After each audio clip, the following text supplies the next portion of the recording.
Hello everyone, I am Nicholas Garcia and today I'm presenting my program evaluation proposal for culturally responsive peer-led recovery support and aftercare program serving Hispanic adults in rural New Mexico. This proposal is for Recovery Management Center, RMC, located in Deming, New Mexico, the heart of Luna County. Substance use disorders disproportionately affect rural and minority populations. Yet Hispanic adults encounter additional obstacles frequently overlooked in conventional treatment programs. In the state of New Mexico has the highest rate of drug use and addiction in the US. Luna County is 67% Hispanic and almost 29% of people that live there live in poverty, and almost 14% are unemployed. More than half of all the households speak Spanish at home, over 52%, but there is no aftercare that is culturally and linguistically appropriate. The outcome compared to non-Hispanic whites, Hispanic clients have much lower rates of staying in treatment and finishing it. The research, Porsche, and others wrote about this in 2022, and others have agreed with them in this assessment. Nationally, 40 to 60% of individuals relapse within the first year of discharge in rural settings, with virtually no aftercare services. That number climbs even higher for Hispanic adults in Luna County. This is not a statistic. It's lost lives, broken families, and community stripped of its potential. Before I describe the program itself, I want to briefly reflect on how this presentation connects to the broader capstone paper I developed in topic 3. The paper allowed me to deeply explore the concepts of anti-racist and anti-oppressive practice, cultural humility, and policy advocacy. This presentation is not a separate project. It's the application of those foundational principles. For example, Topic 3 paper critically examined how traditional substance use disorder treatment often imposes a one-size-fits-all model that ignores cultural context. That analysis directly shaped this proposal. That is why our program doesn't just translate English materials into Spanish, but transcends them, embodying values like family into service designation itself.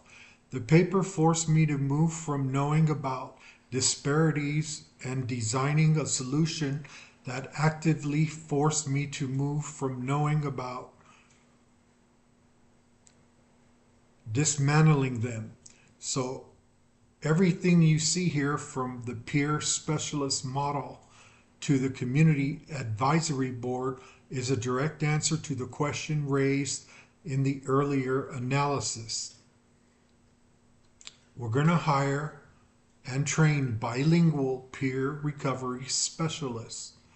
And these aren't just any specialists. They're from the local Hispanic community. They've lived through substance use and recovery themselves, so they'll get it, you know? They've walked the path. We have weekly peer support groups, but these aren't your typical clinical groups. Think of them more like community-based recovery centers, a place where people can just be together. Then there's individual mentorship, one-on-one peer specialists help participants create a relapse prevention plan that deal with urgent needs and just stay accountable in a good way, not in a punishing way. And finally, family-based recovery education. This is huge because it honors families in the Hispanic culture where families come first. We're not pushing families to the side, we're bringing them in. The program runs 6 to 12 months after outpatient treatment ends, because right now that gap, that's where the people fall through the cracks. Okay, so you might be wondering, what's the theory behind all this? It's called recovery capital theory. Basically, the idea is that sober depends on both internal and external resources. Internal stuff like self-sufficiency, personal motivation, and coping skills. External stuff like social support networks, cultural identity, and community connections. Peer support builds what we call recovery capital, and there's research to back this up. Peer support groups reduce loneliness, enhance hopefulness, and build coping skills. And here are the things peer specialists model that recovery is possible, because they're living it. You can't fake that. For rural Hispanic populations, cultural identity itself becomes a form of recovery capital. So bilingual services, family inclusion, those aren't extras, they're actually the whole point. Our evaluation tests whether increasing recovery capital actually produces the outcomes we're hoping for. Let me walk you through our evaluation approach at each level, starting with the micro level. Now your hypothesis. Hispanic adults in the program will show at 6 months if a relapse rate of 25% lower than a matched group attending standard treatment alone, and recovery self-sufficiency scores 30% higher than their baseline. Basically, my hypothesis compares program participants to a matched historical cohort receiving standard outpatient treatment alone. This quasi-experiment design allows us to attribute differences to the peer support program while being feasible in rural settings without a randomized controlled trial. How do we measure this? Low barrier methods. Because rural evaluation has to be practical, we use top treatment outcome profile. RMC already uses it in their 3, 6, and 12-month intakes. We use recovery self-sufficiency scale, random urinalysis to validate self-reports, weekly attendance tracking routine agency data, and anonymous surveys at 6 and 12 months. No names, just honest answers. At the meso level, we evaluate organizational and community change. Our lower barrier methods include measuring agencies' capacity using HR data on peer specialist integration. We conduct network analysis and referral patterns, mapping relationships with household authorities, vocational rehabilitation, and primary caregivers information. RMC already tracks this informally. We facilitate focus groups with peer specialists and clinical staff during paid hours to respect workloads. We leverage existing Luna County health data for community needs assessments rather than conducting new surveys, and we document implementation of fidelity through agency records. Our expectation outcomes include increase organizational capacity to provide culturally responsive care, improve links between RMC and community partners, better coordination between peer specialists and the clinical team, shorter wait times for ancillary services, and improve community awareness about substance use disorder treatment. At the macro level, we examine policy and systemic factors without requiring extensive new data collection.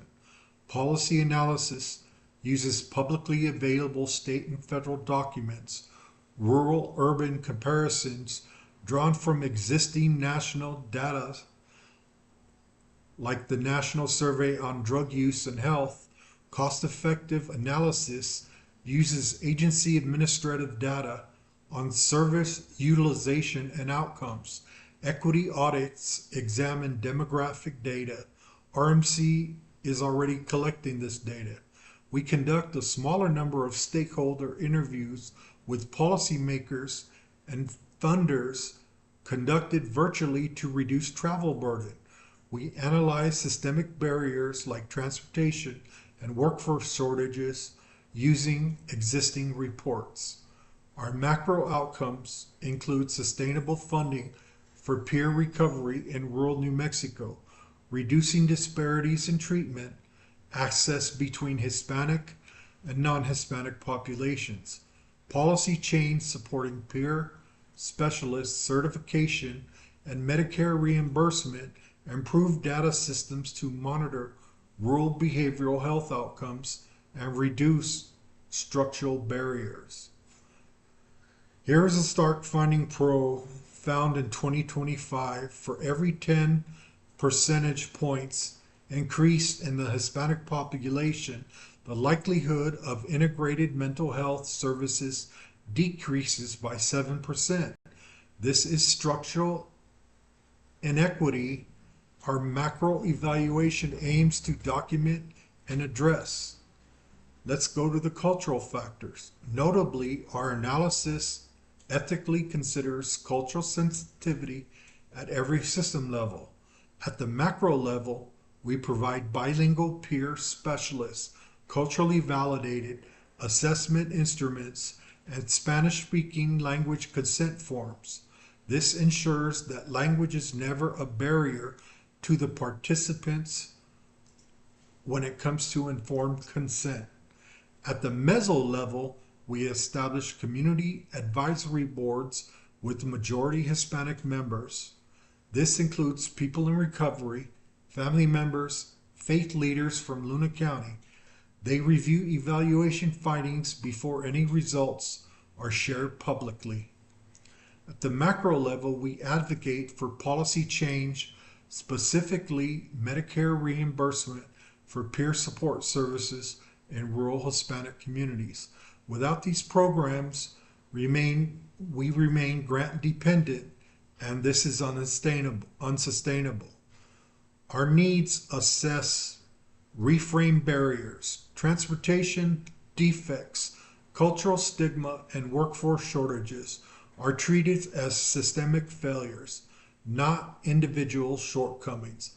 We do not ask, what is wrong with this client? Instead, we ask, what structural barriers are preventing this client from accessing care? This is an anti-racist and anti-oppressive social work practice. As the NAWS Code of Ethics mandates, cultural competence and social justice are evaluate operationalization mandates. We are not blaming individuals for their circumstances. We're holding systems accountable. That's the difference between traditional practice and truly ethical, anti-oppressive evaluation. Diversity and inclusion are not add-ons to this program. They are the foundations. We operationalize Hispanic culture values directly. Family-based recovery education. Though one-on-one mentorship that builds authentic relationships, respect through peer models that flatten traditional clinical hierarchies, the peer specialists walk alongside the clients, not above them. We hire bilingual specialists locally to share the language and lived experience, increase trust, motivation, and self-sufficiency in ways that clinical relationships cannot achieve alone. All clinical staff receive cultural humility training. All recovery materials are available in Spanish, and every intervention is evidence informed, but culturally grounded, meaning we do not simply import models designed for urban, white, English speaking populations. We adapt them. These culturally responsive interventions directly address the disparities in treatment, engaging document, examine social welfare policies through anti-racist and social justice lenses that reveal structural barriers. Currently, Medicaid does not reliably reimburse peer support services in rural New Mexico. This means programs like ours remain grant dependent and are unsustainable. This is a policy problem, not a program problem. Pro and colleagues demonstrate that the relationship between Hispanic population density and service availability is driven by policy decision, not community characteristics. This is a policy-driven inequity. Through human rights framework, access to culturally responsive aftercare is a matter of health, equity, and dignity. Social work, ethical commitment to social justice requires us to advocate for policy change. Our advocacy goal is clear. Change Medicare policy to recognize peer support as reimbursable billable services in rural counties. Policy change is an internal hope. It is a measurable macro level outcome of this evaluation. Okay, let me be honest with you about my own bias and privilege. First, I believe peer support works. That's a bias. So I have to stay open to finding out I'm wrong. If I am, I'll report it. No hiding bad news. Second, power. The Community Advisory Board sees all findings before anyone else. They shape the story, not just me. Third, privilege. I'm from outside Luna County, so I focus on community strengths, not defects. I won't blame the community for its own problems. That happens too often. Fourth, confidentiality. Small town. Everybody knows everybody. So we are only share group data, no names ever. Fifth, trauma-informed care. Asking about substance use can hurt. So peer specialists get trained to ask tactfully and carefully. These practices, that's dignity, that's self-determination, that's social justice in action. In closing, this proposal is a commitment to dignity, evidence as seen from source lists, and to the principle that neither geography nor language should determine who recovers. Thank you for your time and attention. I welcome your questions and look forward to your feedback.